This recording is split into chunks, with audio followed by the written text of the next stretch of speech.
জমা পড়েছে?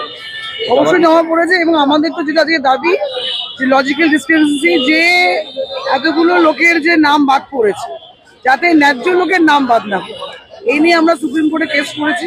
আজকে আমাদের সুপ্রিম কোর্টে হিয়ারিং আছে, শুভঙ্কর সরকারের নেতৃত্বে আজকে আমাদের সুপ্রিম কোর্ট। আমরা মমতাদির মতন গায়ে কোর্ট গাউন দিয়ে আমরা দেখাতে চাই না, যেহেতু উনি মুখ্যমন্ত্রী অটোমেটিক্যালি ওনার মিডিয়া ব্যাকআপ তো থাকবে।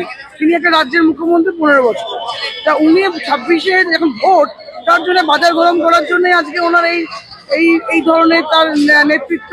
উনি এই জন্য সুপ্রিম কোর্টে গিয়ে দেখাচ্ছেন। উনি যদি মনে করতো যে আজকে এতগুলো লোকে কোনো অসুবিধাতে ভুগবে না, তাহলে উনি আগেই এফআইআরটা বন্ধ করে দিতে পারতেন। উনি তো মনে আছে, আপনাদের মনে আছে কিনা জানি না, উনি কিন্তু 21শে জুলাই বা কোন একটা মঞ্চ থেকে উনি বলেছিল যে আমি এই রাজ্যে এসআইআর হতে দেব না, কিন্তু আলটিমেট এসআইআরটা হলো। এবং এসআইআর হওয়ার পর এই এতগুলো লোক যে নাম বাদ গেল বা যে মৃত ব্যক্তির নাম যে রদ হলো, তাতে তো উনি কোনো বক্তব্য রাখলো না। একদিন শুধু কি করলো, একটা মিছিলে হাঁটলো। এবার উনি যেহেতু উনি শাসক দলে রয়েছে, তো ওনার মিছিলে তো হাজার হাজার 10,000 লোক থাকবেই, এটা তো আমরা নর্মালি জানি, কেন ওনারই কাউন্সিলর, ওনারই বিধায়ক। সেক্ষেত্রে ওই মিছিল করে কি লাভ? উনি কোনো মানে আমি বলতে চাই ইতিবাচক কোনো পদক্ষেপ কি উনি নিয়েছেন? কোনো ইতিবাচক পদক্ষেপ উনি নেননি। আর আজকের দিনে লাস্টে দাঁড়িয়ে এসে উনি কি করলো, সুপ্রিম কোর্টে গিয়ে উনি দেখাচ্ছেন আমি লোকজনের হয়ে আমি করছি।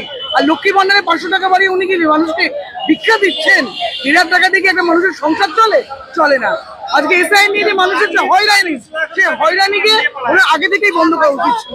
এটা দিদি মোদির ঘটক কেস, আমরা জানি। ওইদিকে মোদি, এদিকে দিদি মোদি মিলিত হয়ে আমাদের রাজ্যটাকে চালাচ্ছে। তাহলে এটা সেটিং হয়ে রয়েছে, কেন্দ্রে আমি থাকবো, ভাই রাজ্যে তুমি থাকো। যদি তেমন কিছু হতো তাহলে তো মোদি পদক্ষেপ নিতে পারতো। যখন মোদি আসলো এসআইআর এর জন্য, তখন কিন্তু দিদি এটাকে কোনো রদ করলো না, তিনি কিন্তু এটাকে নর্মাল ভাবে চালু করলো যে এসআইআর হোক।